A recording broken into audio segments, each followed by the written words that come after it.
ببخشید قطع شد لایومون و الان هستیم در خدمتتون.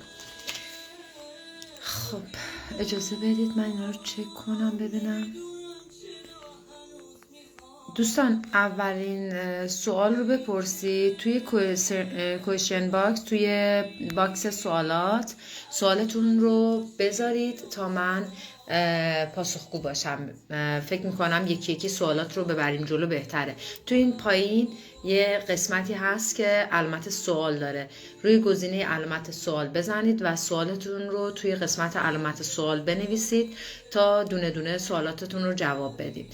در مورد کار آرایشگری توی آلمان، در مورد اینکه حالا چجوری میتونید کار رو انجام بدید، با چه هزینه‌ای، با چه سرمایه‌ای میتونید این کار رو انجام بدید و اینجور چیزا. دوست عزیز، چجوری باید بریم آلمان اصلا در حیطه پاسخگویی من نیستش. من فقط توی زمینه آرایشی و زیبایی سوالاتتون رو پاسخگو خواهم بود. خب سپاس از لطفتون. شما هم ما هستید، شما هم عزیز هستید. دوستان خوشحال میشم که کامنتاتون رو زیر پستای آخرم ببینم. هر یه نفر میتونه حداقل 20 تا کامنت بذاره و خیلی این خستگی رو از تن من بیرون میبره و خودم میبینم، دقیقاً اسمتون رو میبینم و توی چشم من میمونید، توی ذهن من میمونید، اون عکس پروفایلتون، اسمتون. پس خوشحال میشم همین الان دست به کار بشید. 3 تا پست آخر رو، البته اونایی که پین شده نمیدونم، حالا این پستای جدید رو لایک و کامنت کنید که منم ازتون انرژی بگیرم. خب دیگه سلام سلام سلام و همه دوستای گل، عزیزای دل، امیدوارم که حال احوالتون خوب باشه هر جای دنیا که هستید. خب بریم با سوالات. اجازه بدید من ببینم اینجا رو. به به ژیله عزیزم، حالت چطوره خانم؟ خوبی؟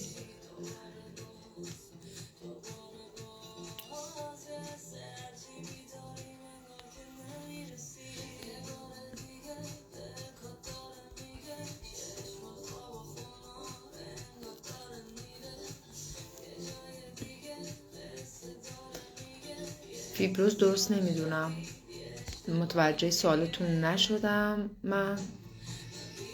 دوستان سوالاتتون رو توی قسمت سوالات بنویسید، من پاسخگو هستم.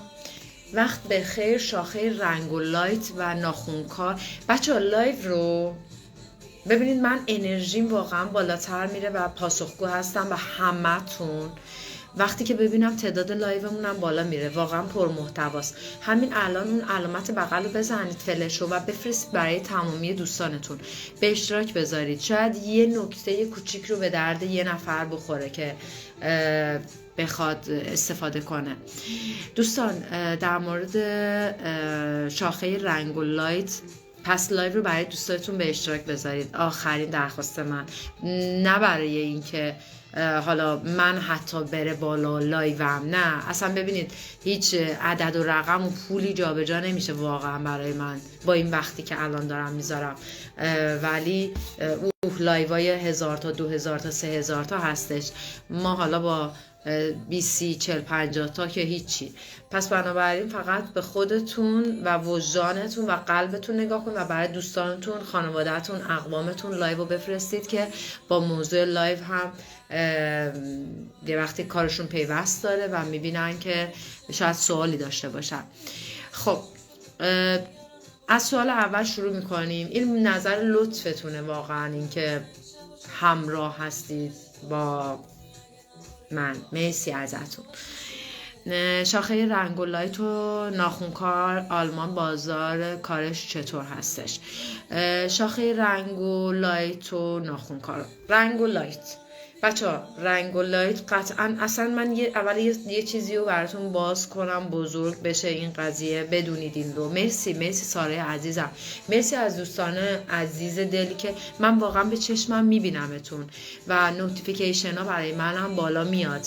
دوستانی که لایو رو برای دوستاشون به اشتراک میذارن، یا حتی اگه دوست داشته باشید همین الان اسکرین شات بگیرید استوری کنید بگید لایو مهاجرتی به آلمانه، اونو هم استفاده کنن، چرا که نه. میگن اون چی که برای خودت میخوای برای دیگرانم بخوا. اینو همیشه بهش ایمان داشته باشید.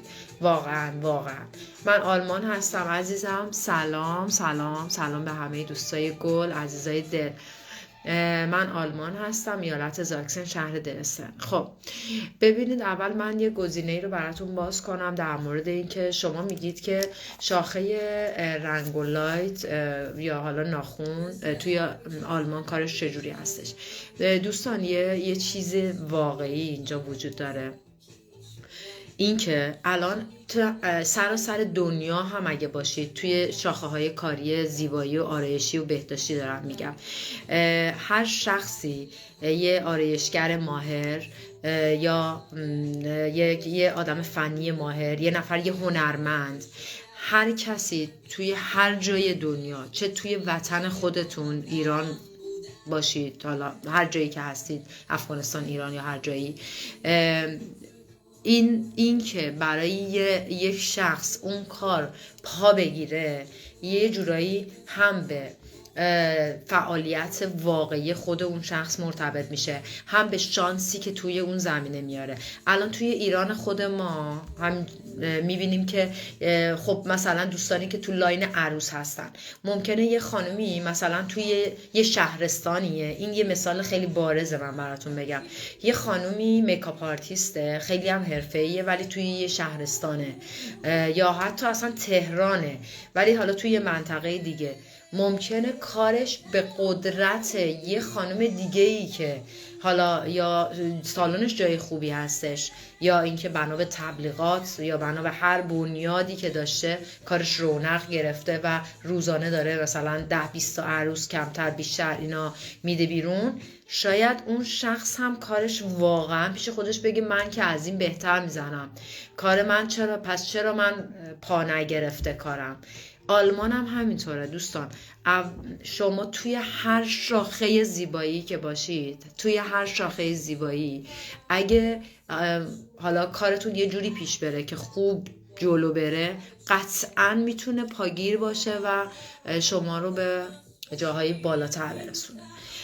وصل بشید هی به مشتریای جدید، به حالا شاخه‌های آموزشی جدید، لولتون بره بالاتر و همجوری پیشرفت کنید تو کارتون. خیلی این سوال تکراریه که خیلی از دوستان میپرسن که ما چه چیزی رو بریم یاد بگیریم که وقتی میاییم آلمان دستمون پر باشه و پولساز باشه. لطفاً این سوال رو دیگه نپرسید. اینکه شما حتی اگه یه ماساژور باشید، اگه یه اپلاسیون کار ساده، نمیدونم البته ساده هم نیست، سخته، هر کاری سختی خودشو داره، هر چیزی باشید، باید اون اتفاقه، اون بمبه، اون اتفاقه برات رقم بخوره. من یه چیز کوچولو بهتون بگم. یه شخصی بچه‌ها مهاجرت کرده بودن، این خیلی داستان جالبیه، تو رو خدا برای دوستانتون، فامیلتون، خواهر برادرتون، نمیدونم، اینا به اشتراک بذارید. این داستان واقعیه برای یه شخصی که اینجا یه کاری رو انجام داد با یه ماشین. یه شخصی یه موزر گرفته بود. اجازه بدید من این رو یه چک بکنم. این در حیطه سوال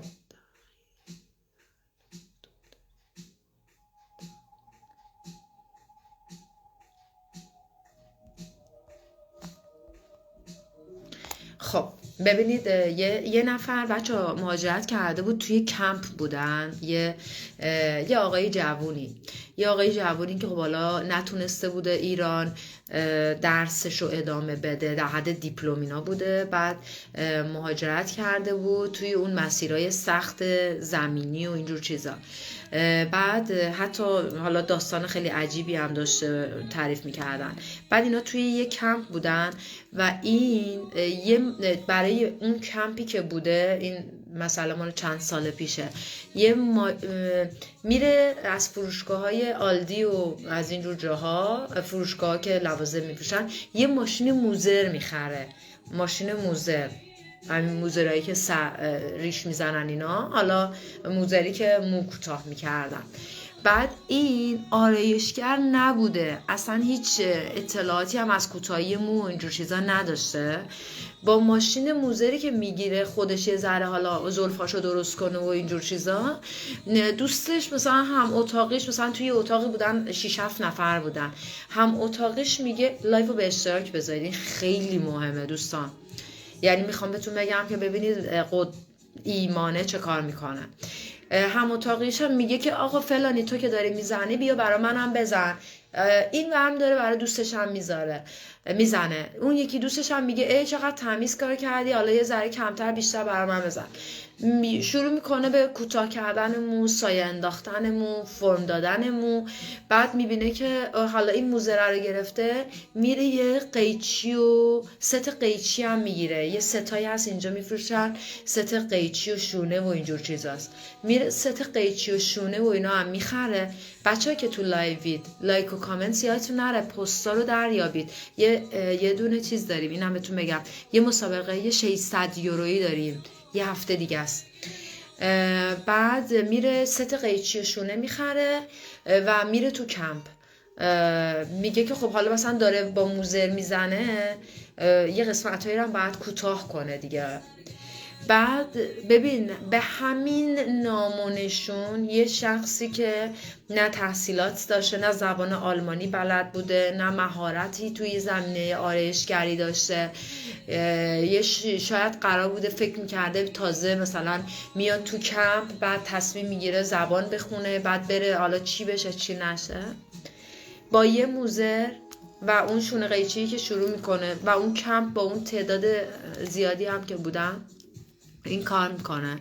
کله میزنه، اینو میزنه، یکی بچهشو میاره میگه سر اینو بزن، یکی خودش میاد میزنه، یکی میگه حالا خب کمپ از همه جای دنیا هستن، حالا بحث این نیست که حالا مثلا بگی خانم نمیدونم با حجاب بی حجاب چیزه، مثلا خانمای مختلفی هم حالا بودن. یعنی توی یه تایمی این از خود همون کمپی که بوده یه تعداد زیادی این رو به اسم آرایشگر میشناسن، یه تعدادی مهاجر، یه تعدادی که پول 1 یورو ته جیبشون بوده.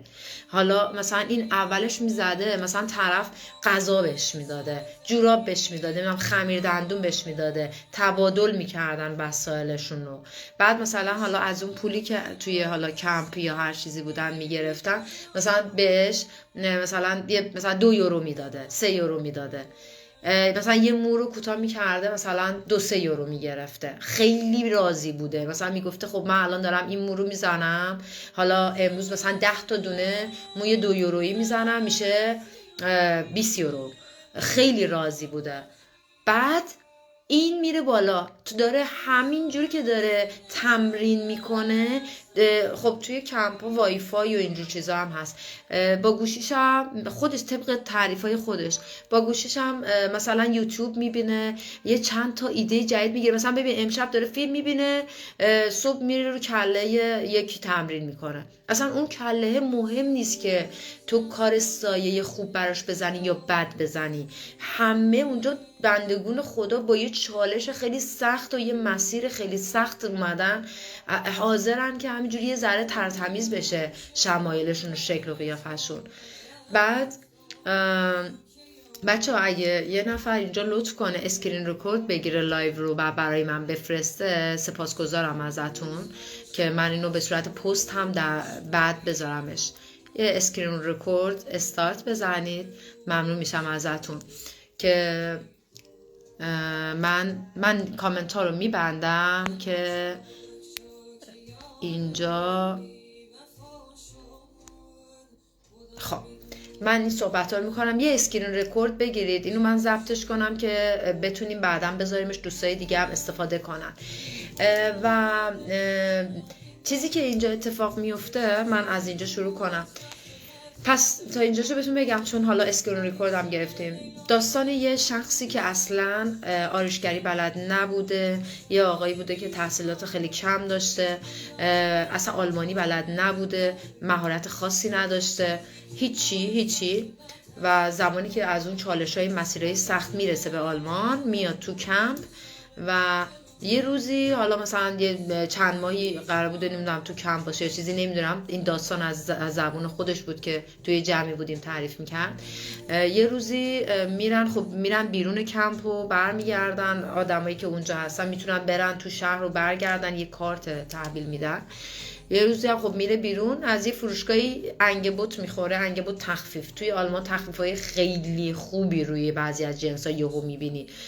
یه ماشین موزر میگیره، مثلا یه ماشین موزری که مثلا یهو 28 یورو بوده، مثلا شده 4 یورو، اینجوری. یه ماشین موزر میگیره و میاد که مثلا خودش یه کم صفا بده، حالا همینجوری. شاید اولین بارش هم بوده تو زندگیش یه ماشین موزر میگیره. بعد اینو که میاره، از خودش که شروع میکنه، حالا دست با شکسته میزنه، اصلاح سر و صورت انجام میده، برای دوستش انجام میده، برای هم اتاقش انجام میده و همون هیته اتاق خودشون که 6-7 نفر بودن رو شروع میکنه انجام دادن. بعد میبینه حالا مثلا یکی موش بلندتره، میگه مثلا حالا نیاز قیچی بشه یه ذره. بعد دوست داشتن میگن ای فلانی مثلا چقدر خوبه، حالا اولش مثلا ایراد بوده یا هر چیزی نمیدونم. بعد میره یه ست شونه قیچی هم میگیره. حالا اینا قیمت زیادی نداره بچه، اینجا یه فروشگاه هایی هست، فروشگاه یوروشاپ بهش میگن. فروشگاه یوروشاپ از نمیدونم 50 سنت تا 1.5-2 یورو یه همچین چیزی اجناسش رو به فروش میذاره. همه چی داره، حالا نه همه چی ولی یه چیزایی رو داره. بعد این از همونجا به گفته خودش از یوروشاپ یه شونه و قیچی 1 یورویی و اینا میگیره. شونه کوتاهی 1 یورو، قیچی و اینجور چیزا، قیچی اینا 1 یورو.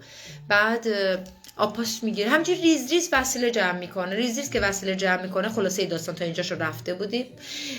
شروع میکنه از هم اتاقیای دیگه‌اش توی صبونه خوری که میرن صبونه میخورن. بعد مثلا یکی میگه موهات، بهش میگه بیا موهاتو بزنم. همینجوری به صورت دوستانه اینا با تبادل غذا و لباس و نمیدونم وسیله شخصی و اینجور چیزا.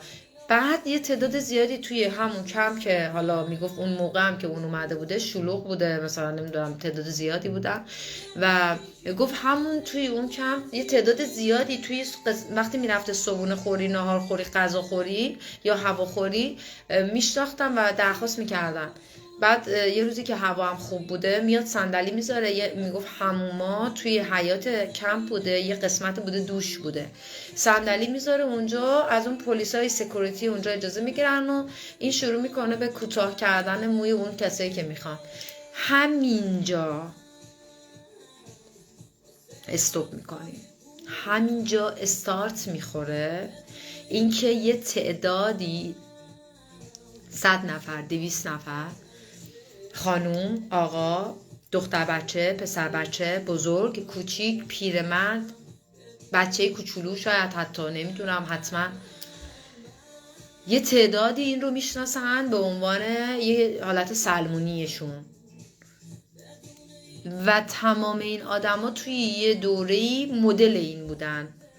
میاد یوتیوب میبینه، هی مدل ها رو میبینه، خوشحال میشه، کنجکاو میشه، میزنه. در طی چند ماه که توی کمپ بوده، این قشنگ دیگه معروف میشه به اون سلمونی کمپ. میگه از سکیوریتی، یعنی همون پلیسای کمپ، میگه از سکیوریتی همون کمپ هم میومدن که این براشون چیز میزده، کوتاهی میزده. این بچه ها انقدر سوال میکنید بریم چی یاد بگیریم، از کجا شروع کنیم، چی درآمد داره، به نکته اصلی میرسیم.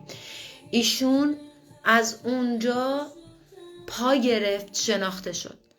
وقتی که میره تقسیمشون میکنن از داخل کمپ، میره خونه، بهشون خونه میدن از دولت. میره اون خونه‌ای که میگیرن، بعد تلفن داشتن، موبایل داشتن، اینا از طریق تلفن دوباره ازش میخوان که کوتاهی انجام بده. خب مثلا طرفی که رفته توی، حالا از کم درآمد افتاده داخل اشتا، افتاده توی شهر، میگه خب حالا کدوم آرایشگاه برم؟ مثلا دیگه ارزون ترین آرایشگاهی که میخواد یه نفر پیدا کنه بره که یه کوتاهی مردونه بزنه، دیگه نهایتاً به نظر من نمیدونم 18 یورو 15 یوروه. حالا اگه کسی دیگه ارزون تر سراغ داره نمیدونم. و توی آرایشگاه منظورمه، نه توی خونگی ها رو. یه کوتاهی مردونه خیلی خیلی دیگه ارزون باشه دیگه 15 یوروه. بعد این میان خونه میزنه 5 یورو. کوتاهی مردونه زن، اصلا کوتاهی که کوتاه باشه، حالا مدلدار و بلند و اینا بلد نبوده، لاین مردونه زن تو خونه میزنه. یعنی هم از دولت داشته پول میگرفته، هم این حالت یه کارش باس بوده، حالا برای دوستاش انجام میداده، یه جورایی دیگه کار سیاه و اینا هم حساب نمیشده، جایی حساب کتابش در نمیرفته و توی خونه داشته میزده. بچه من دارم اینا رو تعریف میکنم، الان شما بریزید توی پیج و لایک و کامنت کنید، این بالا نوتیفیکیشنش برای من میاد و من میبینم پروفایلاتون رو، لذت میبرم. یه وقتی اگه سوالی دارید توی دایرکت با جون و دل جوابتون رو میدم. بعضی وقتا یه افرادی میان توی دایرکت سوال میکنن، من میبینم اصلا توی پیج فعال نیستن و واقعا خیلی ظلمه. اینجوری من براتون حالا اون چیزو میذارم، براتون وقتو میذارم، تجربیاتمو میگم و شما فقط تنها قدمی که باید بردارید لایک و کامنت کنید دیگه، پیج رو حمایت کنید. همین اتفاقی که شما انجام میدید. منم توی غربت هستم، حالا توی شهری هستم که یه مقدار ایرانی کم هستش ولی خب دیده میشم توی اکسپلور و شاید جای دیگه آلمان افرادی باشن که نیاز داشته باشن به لاین ما و ما رو انتخاب کنن. ممنون از لطفتون پیشا پیش. بوس به روی ماه همتون، گلید. واقعا براتون آرزو میکنم همین الان قلبا رو بذارید رو صفحه ببینمتون. آرزو میکنم که تک تکتون خیلی زود به اون مسیری که دوست دارید میرسید، میفتید تو اون جاده‌ای که آرزوشو دارید، ولی نه فقط آرزو، براش تلاش هم میکنید. خب اینا توی این چیز بود، توی پرانتز بود. برمیگردیم سر اون داستانه. این آقا اومده شروع کرده برای دوستاش کوتاهی زده، برای اون کسایی که ارتباط داشتن. حالا مثلا یه نفر بوده میشناختتش که این 5 یورو میگیره تو خونه، داره کوتاهی انجام میده، به یه دوست دیگه‌اش میگه و به یه دوست دیگه‌اش میگه، همینجوری جلو میره تا اینکه سوسیال بهش میگن. بعد از اینکه از کمپ حالا در میان تحت نظر سوسیال هستن، بعد از اون مرحله میشن جاب سنتری. این تو دوره سوسیالیش بوده که یه تعدادی به قول آلمانی ها اشتام کوندن، مشتری ثابت میگیره. کارش هم دیگه بعد از چند ماه از اون موقعی که شروع کرده بوده توی کمپ بوده تا این چند ماهی که شروع کرده، کارش هم خوب شده، یه سری کارهای جدید یاد گرفته دیگه. واقعا در حد یه مبتدی نیست، در حد یه شخصی که شروع به کارش هستش.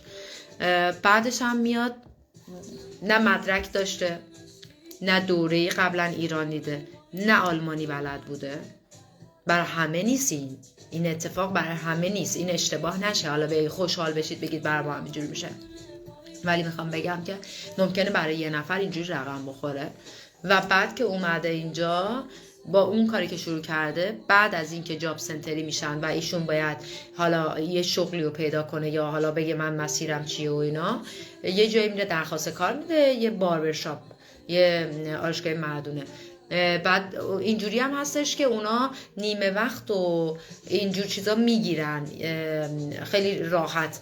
بعد بهش میگه که من کارم خوبه، تست ازش میگیره، میگه من اصلا توی یه روز 2 تا 3 تا، اصلا یه روز 2 روز، اصلا هر چقدر تو بگی من میام تستی کار میکنم، تو اوکی شدی بگو تا مثلا با من قرارداد ببند، من دیگه اوکی شم. اصلا یه روز که وای میسه کار میکنه. اینا طبق گفته خودشه، من نمیدونم، حالا اگه شرایطی پیش بیاد بتونم پیداش کنم خیلی خوبه، یه روزی بیارمش توی لایف. بعد ایشون میاد و تست میده توی یه آرایشگاه مردونه تقریبا مرکز شهر. بعدم بهش میگه بیا از فردا. آرایشگاه مردونه‌ای که حالا ایشون تست میده میگفت حالت عربی بوده، آرایشگاه عربا به قول گفتنی آرایشگاه عربا بوده، همجوری با همون زبان دست با شکسته و به قول گفتن این بادی لنگویج هم ارتباط میگیرن. بعد میره استارت کارشو میزنه، قراردادی هم خب باش بسته میشه و دیگه این تا اینجاشو من در جریان بودم. حالا مدت هاست خبر ندارم، نمیدونم به چه لولی رسیده، ولی این هم یک داستانی در مورد این دوست عزیزمون که بس نه اونو نذار گذاشتمش اونجا، دوست عزیزمون که اینجوری تونستن. بذارید من ببینم اینجا بچه‌ها چرا لایو اینجوری شد نمیدونم. صدای منو دارید دوستان؟ صدای منو دارید؟ خب حالا اگه سوالی دارید لطفا بفرستید تا من پاسخگو باشم عزیزان. سوالاتتون رو توی قسمت سوالات بذارید.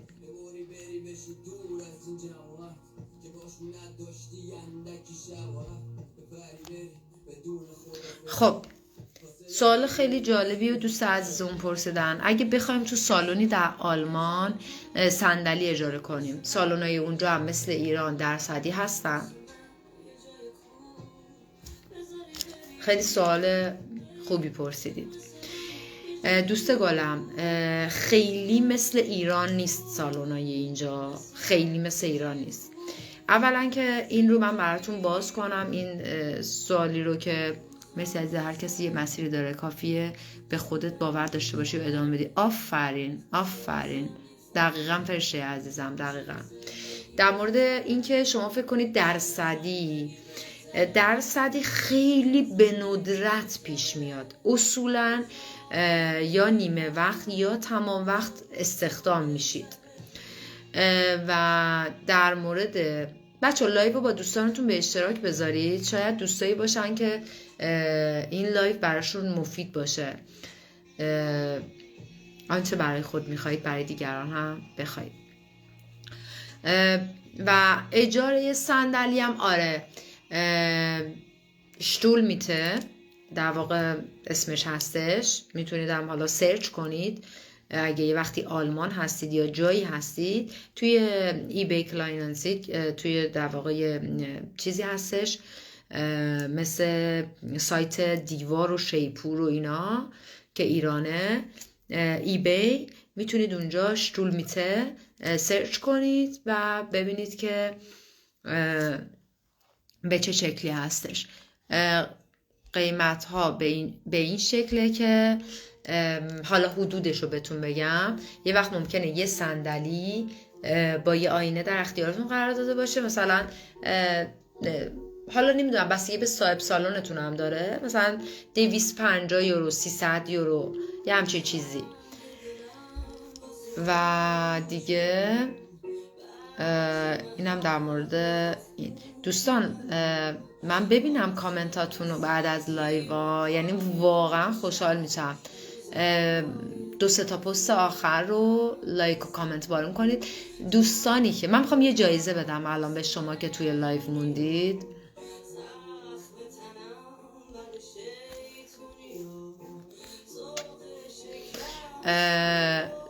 ساره عزیز سوال میکنن میگه که قد موهای خودتون رنگ و لایت چقدر هزینه‌اش رو میگیرید؟ بستگی به الان میگم خدمتتون، بستگی به موی شخص داره که از این موهای نچراله یا موی پرچالشه.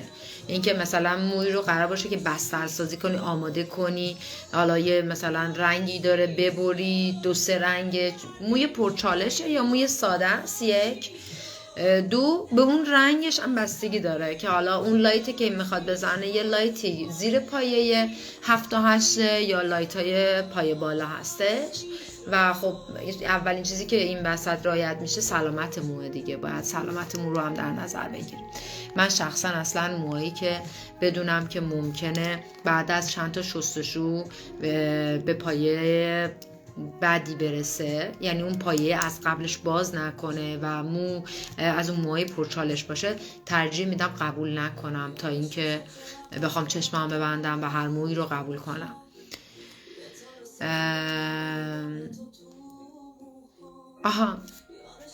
آها بچه ها یه سوال خوب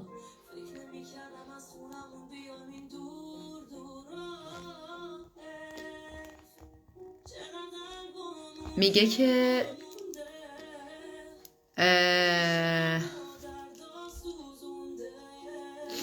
سلام، من بعد از کراتین ریزش مو دارم چون شامپوی بدون سولفات میزنم، چه قرصی بخورم واسه ضد ریزشش؟ عزیزم شما اصلا نیاز نیست، من نمیدونم کی این رو خیلی واجب و الزامی دونسته. شامپوی سولفات فقای که میزنید این اگه تکرار بشه مدام داره نمک زدایی کف سرتون رو انجام میده و اصلا گزینه خوبی نیست که مدام اون رو بزنید. من به همه مراجعه کننده ها من میگم که ترجیحاً بستگی به اون نوع تراپی و درمان و کراتینشون داره، میگم ترجیحاً هر 2-3 بار یه بار شامپوی سولفات فقای بزن.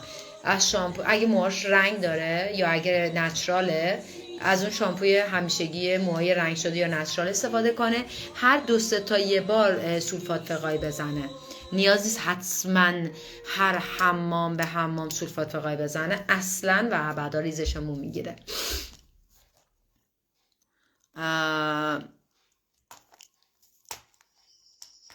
بله کار موژه هم که عالی هستش و میتونید انجام بدید. بچه سوالاتتون رو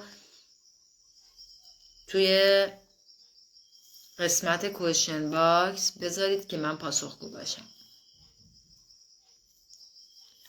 خب نگن که نظرتون در مورد آسپیلدونگ. راستی یه سوال بچه ها، لایو من میخوام بذارم، برام بذارید که چه موقعی لایو بذارم بهتره، یعنی چه روزی و چه ساعتی.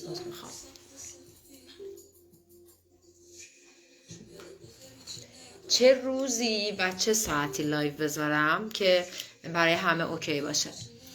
اگه دوست عزیزی اسکرین رکورد گرفتن از صفحه لطفا برای من بفرستید، اگه بتونید از طریق واتساپ بفرستید مستقیم خودم میبینم.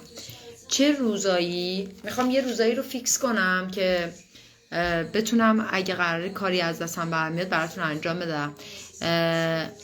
فاطمه عزیز لش اکستنشن سوالتون رو توی کوئسشن باکس بذارید، جواب میدم عزیزم. چه روزایی لایو بذارم، چه ساعتایی لایو بذارم خوب تر هستش؟ میگه نظرتون در مورد آسپیلدینگ آرایشگری یا پرستاری درمان چیه؟ هر دوتاش عالیه عزیزم، دقیق تر سوالتون رو بپرسید تا من جواب بدم. هر دوتاش خوبه و خوبه حالا ولی سختی های خودشون هم دارن هر کدومشون، چه آرایشگری چه پرستاری. اصلا و ابدا به این فکر نکنید که اون یکی ممکنه آسون تر باشه، نه اصلا. سوالاتتون رو این قسمت این پایین توی قسمت علامت سوال بذارید. عزیز دلمید خانم فرشته عزیز، مرسی، واقعا لذت بردیم، صحبت شیرین و پرباری بود، منم مجبورم شما رو ترک کنم. عزیزم شبت زیبا عزیزم و خوشحالم که براتون مفید واقع بودم. خب میگم کنار موژه چی یاد بگیرم که پول ساز باشه؟ دورت بگردم فاطمه عزیز، همه شغلا پول سازه. اصلا من الان بذار یه چیزی رو براتون بگم. پولسازترین شاخه آرایشی در آلمان اکستنشن مو هستش. اکستنشن مو. راستی موام خوب شده بچه ها، رنگش رو عوض کردم، ببینید رنگشو دوست دارم خودم. بچه اکستنشنمون یکی از شاخه های خیلی پولسازه توی آلمان.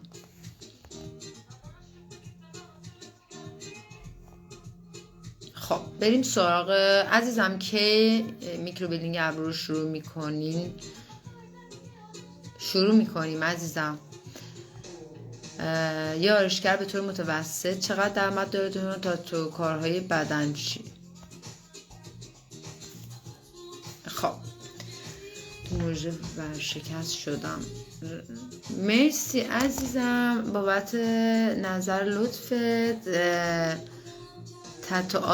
تتوی عزیز ای بابا. خب لاین تو عوض کن دیگه، لاینا رو باید عوض کنی. بچه من میکاپ آرتیست بودم یعنی من حالا سالن خودم رو داشتم، اصفهان بودم و خیلی اون زمانهایی که الان این ورکشاپ ها خیلی زیاد شده، اون دوره ما اصلا جز افرادی بودیم که توی شهرهای مختلف خیلی سمینار و همایش میذاشتیم.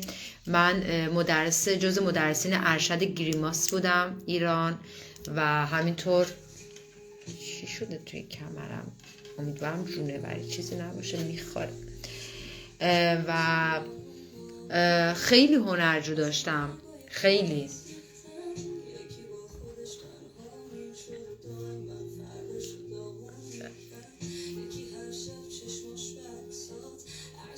بچه نگاه کن، من میگم چی منو میخارونه؟ مارک لباسه است. عجب. خب یه آرایشگر به طور متوسط چقدر درآمد داره تو آلمان؟ تتو کارهای بدنچی. تتو که عالیه. وحید جان نمیدونم واقعا راه اومدنت چجوری میتونه باشه، فقط میتونم در مورد لاین زیبایی که اینجا داری انجام میدی بهت کمک کنم. بچه‌ها تتو خب یه لاینی هستش که خیلی پول سازه و اصلا یه تتوی کوچولوی انقدری و مثلا 70-80 یورو. تتو ما یه چیز جالب راجع به تتو بهتون بگم. وای بچه یه چیز جالب، تتو آرتیستا این لایو رو شیر کنید، یه چیز جدید. وای یه چیزی راجع به تتو یادم افتاد بهتون بگم. تتو آرتیست بفرستید برای تتو آرتیستا و اونایی که میخوان تتو بزنن یا تتو کار میکنن یا از تتو میخوان بدونن تو آلمان. یه چیز خیلی کوچولو. ما یه روزی توی قبل از اینکه ماشین داشته باشیم توی بوس بودیم و توی بان بودیم، داشتیم یه مسیری رو میرفتیم. یه آقایی رو اونجا دیدیم، من جوری یه آقای آلمانی بود، با همسرم وارد صحبت شد. بعد خیلی تتو رو بدنش بود و اینا. بچه این آقای خیلی پولدار نبود. خب یه حرف جالبی زد، میخوام بهتون بگم که برای بعضی و از حالا آلمانی ها، نمیدونم آمریکایی ها یا جاهای دیگه به چه شکله نمیدونم، موام بالا بزنم، بیا بالا بزنم اینجوری میشه، خیلی پیشونیم بلنده، بالا بهم نمیاد، هم پایین بهتره. من سال هاست نگاه کن اومدم حرف بزنم، این گفت موهاتو بالا بزن. من الان از بچگی تا حالا چتریم. ببین خراب شد. خب بذار من اینو بهتون بگم. نه الان لاینه. خب بچه بذارید اینو بهتون بگم. این خیلی جالب بود، واقعا برای ما خیلی جالب بود. آقای در اومد گفتش که گفتیم که چقدر این تتوات هزینه. قربونتون بشم، من بوس به روی ماه همتون عزیزای دل. امیدوارم همتون رو توی سالونم ببینم عزیزم. چقدر خوبه که مثلا اگه اینجا هستید اسکرین شات نگاه کنید، من میام حرف بزنم یکی میاد یه کامنت خوشگل میذاره، من نه حواسم پرت میشه. چقدر خوبه که اسکرین شات بگیرید و دعا کنید یا مثلا یه پستی از منو سیو کنید به امید اینکه روزی اومدید با هم دیگه ویدیو بگیریم بذاریم. حتما بچه اومدید آلمان حتما بیایید به مجموعه من سر بزنید، با هم دیگه یه ویدیو ضبط کنیم حتما. خب اینو بهتون بگم. بعد به آقای گفتیم که هزینه تتو شما الان مثلا این تتوهایی که زدی، حالا مثلا رو دستاش تتو داشت، اینجاش یکم تتو داشت و تتوهای خیلی حرفه‌ای سه‌بعدی و اینجور چیزا. بعد گفتیم مثلا هزینه این تتوها چنده؟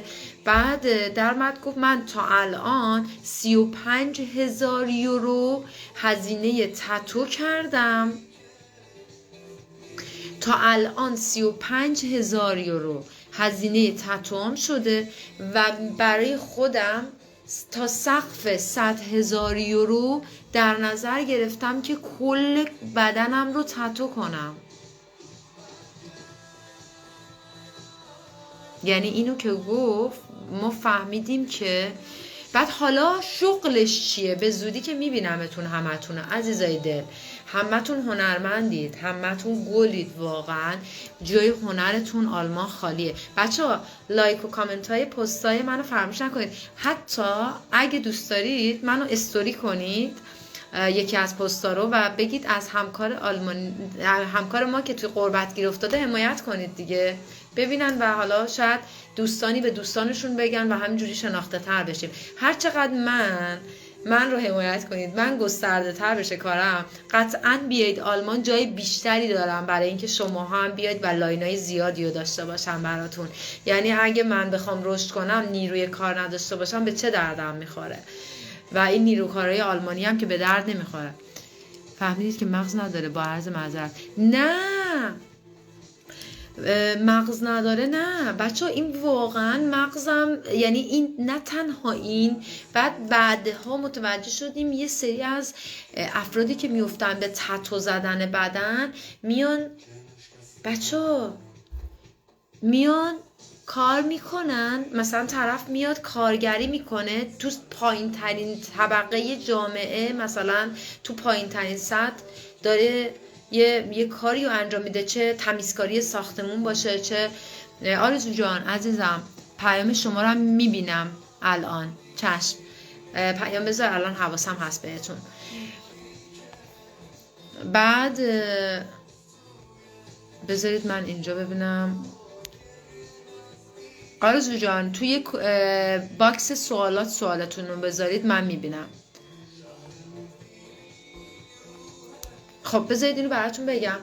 بعد اون شخص که 35,000 یورو تا حالا هزینه تتو کرده، مثلا اومده یه چیزی رو از اینجا تا اینجا زده، مثلا 1,500 یورو، شاید یه چیز دیگه زده یه جایی 700 یورو 800 یورو، اینجوری حالا جاهای مختلف، تو گوش، بالای گوش، پشت گوش، نمیدونم هر جا قیمت و چالش خودشو داره، قیمت‌های مختلف.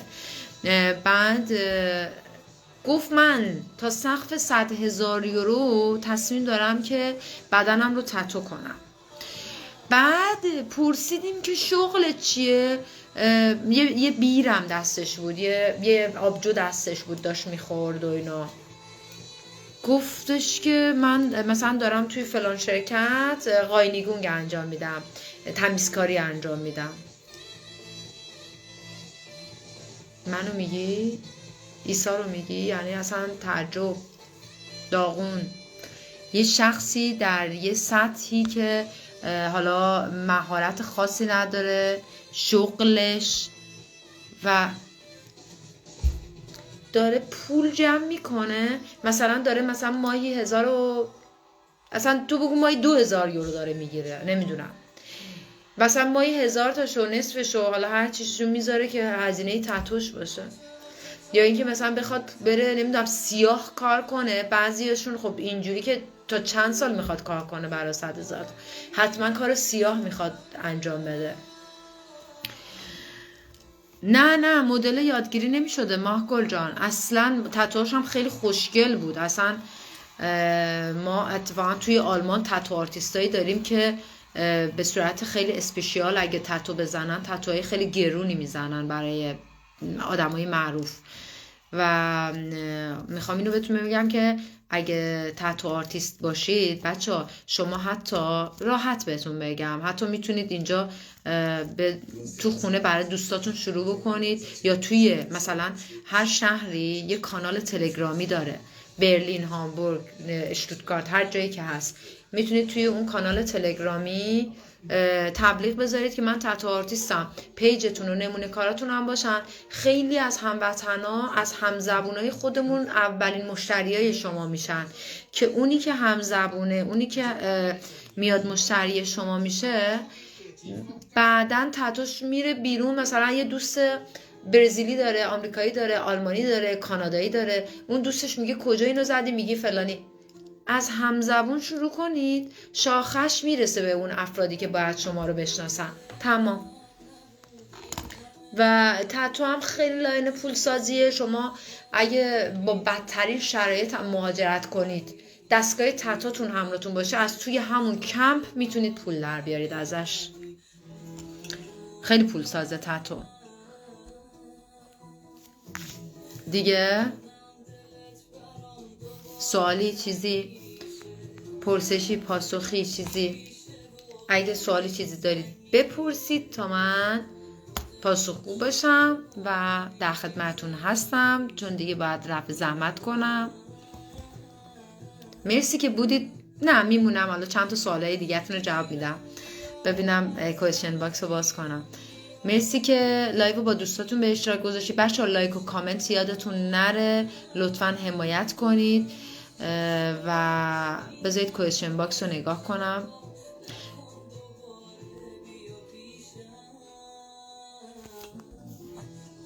چرا عزیزم برای من بفرستید؟ چرا سوالتون نمیاد؟ این قسمت بفرستید میاد. کراتین باعث سفیدی میشه؟ خیر. چه لاین های خیلی عالیه در آلمان. در موردش صحبت کردیم، شما دیر رسیدید، اول لایو داشتیم میگفتیم. عزیزم ما رو ببینید، سابسکرایب کنید. یوتیوب بچه، یوتیوب توی یوتیوب کانال یوتیوبمون رو از بیوی پیج بردارید. توی یوتیوب تمام این صحبت ها رو به صورت ویدیو میذاریم. از همین الان یوتیوب سابسکرایب کنید، زنگوله هم بزنید براتون نوتیفیکیشنش بیاد که یه لایویو مثلا توی زمینه ناخن میذاریم، یه لایویو ممکنه یه ویدیویی رو در رابطه با آنلاین ناخن در آلمان بذاریم که من با ناخنکارام صحبت کنم، نظر واقعیشون رو بگن، یا اینکه در مورد رنگ، لایت، کوتاهی، کراتین، تتو، میکرو بیلدینگ، هر چیزی. یوتیوب قرار بتره کنیم. یوتیوب از دست ندید. همین الان برید رویا سیف بیوتی، توی بیوی پیج هست، توی استوریا هم زدمش. یوتیوب رو از طریق تلویزیون خونه‌تون میبینید، از طریق گوشی میبینید. سابسکرایب کنید و زنگوله رو بزنید که اطلاع رسانی بشه بهتون اگه میخواید. اینجا الان یه تعداد زیادتون بازم سوال دارید. توی قراره که مثل الان لایوی که بعضیا الان وارد شدن نمیدونن ما نیم ساعت پیش چی گفتیم، اونجا دیگه ضبط شدهش رو میذاریم، شما میتونید اونجا ببینید و استفاده کنید. پس یوتیوب رو فراموش نکنید عزیزای دل. یوتیوب الانم اگه برید توی یوتیوب کامنتاتون رو بذارید، برای من ایمیلش میاد بالا، مستقیم روی گوشی خودم میاد بالا. هر کس که توی یوتیوب بچا کامنت بارون کنه، اونجا کامنت بذاره توی پستا، برای من مستقیم ایمیلش میاد روی گوشیم، میبینمتون. یه سال دیگه میام پیشتون. بوس به روی ماهتون. خیلی خوشحال میشم ببینمتون از نزدیک، چرا که نه. و بچه دوست داشتید لایو؟ کیا از اول بودن؟ میگه اصلاح رایگان برای آقایان هست تو آلمان که آموزشگاه ها مدل بخوان زیر نظر استاد کوتاه کنن. وای چه سوالی رو گفتید. وای یه خاطره ای دارم من بچه. 50 یورو تو رو خدا این یه تیکه رو اصلا استوری کنید، منم تگ کنید، این یه تیکه رو بگیرید. من از دوستانم اینجا هستن، شاید باشن، نمیدونم. من 50 یورو پول مدل میدادم که بیاد مدل کوتاهی مردونه بشه، موهاش کوتاه کنم. حاضر بودم 100 یورو هم بدم. حالا چرا نیست؟ مدل هست، ولی اون مدلی که باید ببری و موشو کوتاه کنی باید یه آقایی باشه یا یه خانم نباید باشه، برای لاین مردونه باید آقا باشه، موهاش هم حدوداً 10-15 سانت باشه. این سوال دوست عزیزمون. باید آقا باشه، موهاش هم 10 تا 15 سانت باشه، یعنی همچین چیزی، که بعد بیای موها رو بریزی پایین کوتاه کنی. بعد آقایی که موشو گذاشته رسیده به 15 سانت حاضر نیست مدل بشه، یعنی اصلا اونی که موهاش بالای 15 سانته قصد داره موشو بذاره بلند بشه. اونایی که شاید اینجا باشن، نمیدونم، از بچه‌هایی که مدل بمباژه، کسی از آلمان هست اینجا میشناسه مدل بمباژه رو؟ یعنی ما رو صلواتی کرد مدل بمباژه. مدل بمباژه توی گوگل سرچ کنید، مدل بمباژه برای دوره آرایشگری. خیلی این یه داستان مفصلی داره، حتما توی یکی از ویدیوهای یوتیوب میگم ببینید. یوتیوب همین الان برید سابسکرایب کنید بچه‌ها، یوتیوب رو سابسکرایب کنید کانالمون رو، که تمام این خورده ریزا رو قراره اونجا بگم، قراره بتره کنم یوتیوب. یعنی واقعا یه اطلاعاتی بهتون میدم که هیچ جایی نمیتونید به دست بیارید توی زمینه آرایشگری.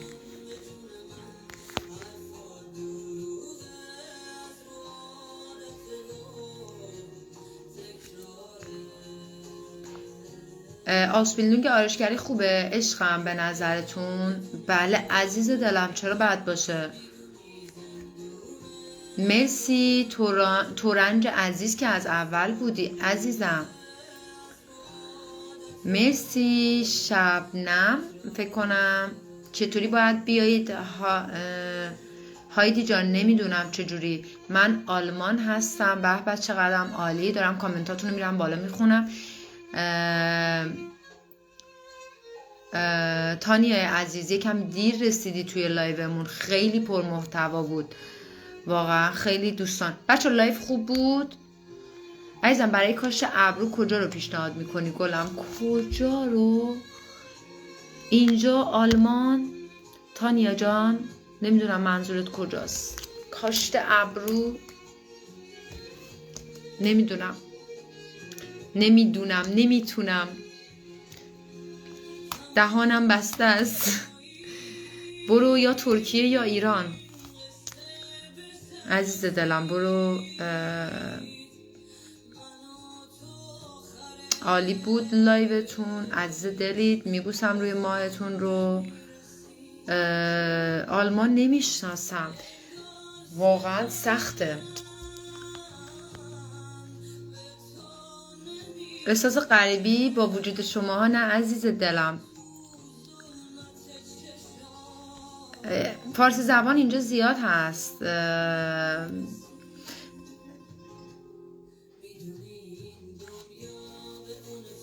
نه ببین میدونی تانیا جان، به خاطر اینکه میگن که هر چقدر یه کاری زیاد انجام بشه قطعاً ارفارونگ بیشتری تو اون کار داره اون شخص و با چالش‌های مختلفش روبرویه و کار تمیزتری ارائه میده.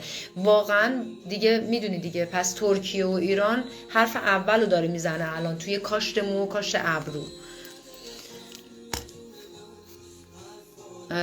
عالیه. کار ماساژ هم خیلی خوبه. حتی شما از زمانی که بیایید، حتی اگه نمیدونم از توی استارتتون سوسیالی جاب سنتری اینا باشید، هم میتونید از دوستانتون از گروه های فارسی زبان برای لاینتون استفاده کنید و برای ماساژ یه پیشنهاد یه قیمت مناسب بدید. شاید دوستانی باشن که بخوان استفاده کنن. بچه ها همین الان کانال یوتیوب رو سابسکرایب کنید، لایک و کامنت کنید. پست اینستاگرام شما حمایت میکنید از منم خوشحال میشم میام تو لایو. من میبینم تصویرتون برای من آشناست، دوستانی که پروفایلاتون برای من آشناست، کسایی که اکتیو هستن من با کمال میل بهشون جواب میدم. ولی متاسفم واقعا دوستایی هستن که اصلا هیچ حمایتی نمیکنن و انتظار خیلی پاسخگویی زیادی هم دارن. دوسلدورف هستید عزیز دلم. من از سر آلمان مشتری دارم، دوستایی که 7 ساعت 6 ساعت حالا زمانه مختلف از مسیرهای مختلف برای خدماتشون میان و ما رو انتخاب میکنن و خیلی خیلی شرمندهشون میشم به خاطر اینکه واقعا نمیدونم دیگه چجوری جبران کنم. خیلی برام خیلی گفول، خیلی باحال و عالیه که طرف مثلا داره از اشتوتگارت، از کلن، از هر جایی داره منو انتخاب میکنه و یه مسیر رو انتخاب میکنه میاد که من کارش رو انجام میدم.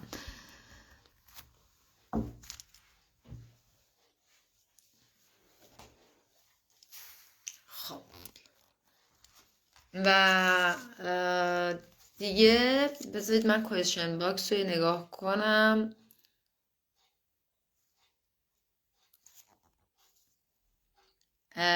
فیبروز زینب یزدانی، شما هستید توی لایو؟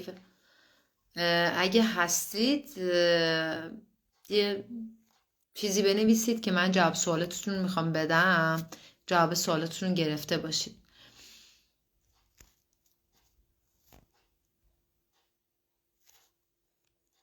خب این هم از لایو امروز با اسپلونگ نقشه کشی عمران بیایم بهتره یا پرستاری.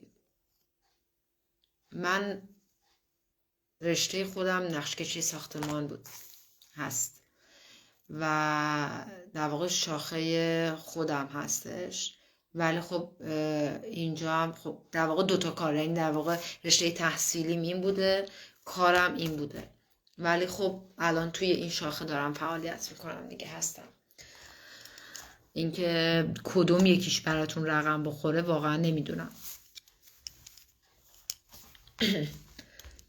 و بعد ببینید که کدوم یکی میتونه براتون باش بیشتر کانکت میشید و اوکی تره. دوستای گلم، من الان 1 ساعت شد دیگه توی لایف بودیم، خیلی عالی بود، خیلی استفاده کردیم. من از سوالات شما واقعا جالبه برام بعضی از سوالاتتون و خیلی خوشحال شدم. امیدوارم که استفاده برده باشید و روزگارتون خوش. تا دیداری دیگر 200 بدرود.